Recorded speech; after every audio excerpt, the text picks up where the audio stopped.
আমি তাসনিম তাবাসসুম। এবছর 24-25 শিক্ষাবর্ষে মেডিকেল ভর্তি পরীক্ষায় 65তম স্থান অধিকার করে ঢাকা মেডিকেল কলেজে পড়ার সুযোগ পেয়েছি, আলহামদুলিল্লাহ। এই সাফল্যের পিছনে আমার কলেজ, আমার স্কুল, আমার পিতামাতার অনবদ্য অবদান রয়েছে, তা না বললেই নয়। প্রথমত আমি বলতে চাই আমার স্কুলের কথা। স্কুলের শিক্ষকরা আমার প্রতি অনেক আশাবাদী ছিল যে না, আমি ভালো রেজাল্ট করব, তাদের আশা রাখতে পেরেছি। তারপরে কলেজের কথা যদি বলি, কলেজের টিচাররাও অনেক হেল্পফুল ছিল। তারা কখনো আমাকে এমন ফিল করায়নি যে না, আমার দ্বারা হবে না। আমি নাম উল্লেখ করে যদি বলতে চাই, সারওয়ার কবির স্যারের কথা বলতে চাই। উনি অনেক হেল্পফুল ছিল, আমাকে সবসময় অনেক হেল্প করতো, বলতো যে না, তুমি পারবা, তোমার দ্বারা সম্ভব। তারপরে হচ্ছে আর অনেক স্যার আছে, ফণি স্যার, প্রাক্তন একজন ম্যাম ছিলেন লিজা ম্যাম, সবাই অনেক সাহায্য করেছে।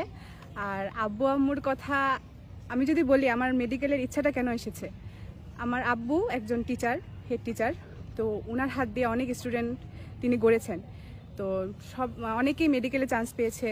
তো এই থেকে হচ্ছে আব্বু আমার মধ্যে ইচ্ছাটা জাগিয়েছে যে না, তোমাকেও পাইতে হবে, তোমার দ্বারাই সম্ভব হবে এটা।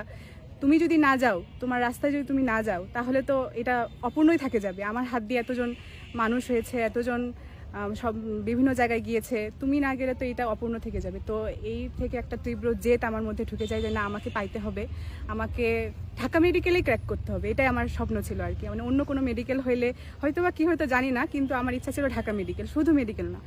তো আল্লাহর রহমতে, আল্লাহর অশেষ রহমতে আমি চান্স পেয়েছি। আপনারা সবাই আমার জন্য দোয়া রাখবেন। এখন টার্গেট একটাই, একজন সবচেয়ে বড় ডাক্তার হওয়ার। এক মহৎ একটা পেশায় আমি যুক্ত হয়েছি। আমার ইচ্ছা, আমার টার্গেট থাকবে যে সকলে যাতে আমি সেবা করতে পারি, সর্বস্তরের জনগণের কাছে যাতে আমি পৌঁছতে পারি, সবার সেবায় আমি যাতে নিয়োজিত থাকতে পারি। একজন আদর্শবান ডাক্তার, সৎ ডাক্তার, শুধু ডাক্তারই না, একজন সৎ ডাক্তার আমি হতে চাই। আমি এসএসসির পর থেকে একটু একটু করে পড়া শুরু করেছিলাম, যেহেতু আমার টার্গেট ছিল আগে থেকেই।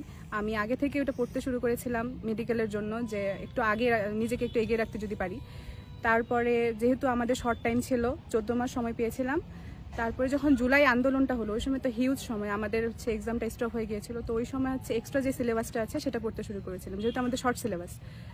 আর ছোটদের উদ্দেশ্যে যদি আমি বলতে চাই, তারা হয়তোবা ভাবতে পারে যে বিভিন্ন ধরনের বড় বড় কলেজ আছে, সেই কলেজ থেকে হয়তোবা সবখানে চান্স পাবে। এবারে রেজাল্ট যদি দেখা যায়, সব ধরনের কলেজ থেকে চান্স পেয়েছে, শুধু বড় বড় যে কলেজগুলো আমরা নটরডেম, হলিক্রসকে বুঝি, এগুলো থেকেও পেয়েছে, কিন্তু হচ্ছে বাংলাদেশের সর্ব জায়গা থেকে চান্স পেয়েছে। তো কলেজ মেটার না, মেটার হচ্ছে নিজের ইচ্ছাটা, নিজের জেদ, নিজের তীব্র ইচ্ছা। মনে যদি সৎ ইচ্ছা থাকে, অবশ্যই আল্লাহ সেদিকে নিয়ে যাবে।